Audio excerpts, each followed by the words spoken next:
Flu season is quickly approaching. Jessica Cassity has more on how to stay healthy in this Bobcat update. Many Texas State students are at risk for the flu, especially this time of year.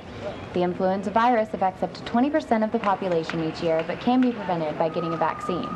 Senior Justin Henry has already come into contact with the illness, and it's kept him home from school. I've been sick for a while, and I ended up getting all my roommates sick too. We all had to go to the student health center together, and it's been a rough week. The flu can spread by shaking hands or even touching door handles. Doctors recommend washing your hands frequently and keeping tissues handy if you need to sneeze or cough.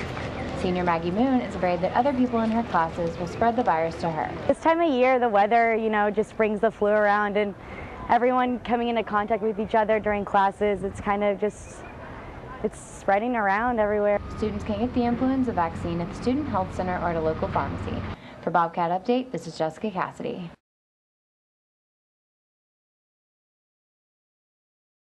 Many students provided shelter to relatives while waiting for Ike to take its course.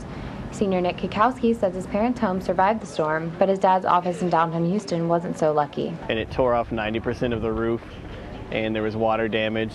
Some student organizations, like the Associated Student Government, have set up relief efforts on the quad.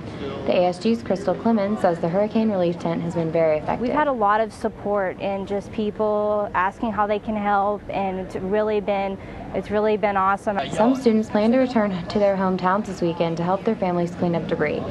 Most cities affected by the hurricane have regained electricity, but recovery from the storm will take several months, if not longer. For Bobcat Update, I'm Jessica Cassity.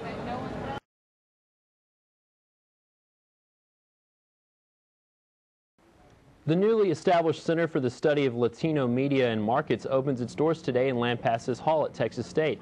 The center will provide a home for courses, research events, and focus on the role of Latinos in the media. 5 courses will be available for the spring undergraduate and graduate students. Dr. Federico Suburvi says classes will grow with demand. Today's opening will feature food, a mariachi band, and the center is located in Suite 200 of Lampasas Hall.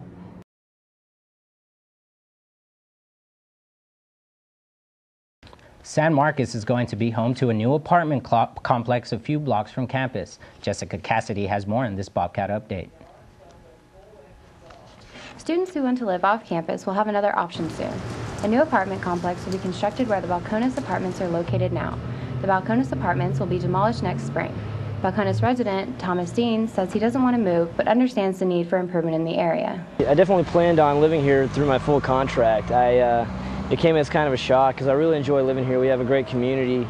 At the same time, it is kind of an old building, and I understand them wanting to put up new stuff. Residents will be forced to move out next March to begin construction on the mid-rise complex.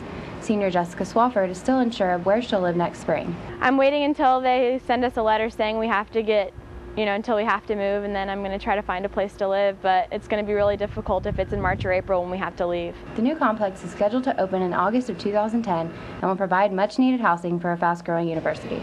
For Bobcat Update, this is Jessica Cassity.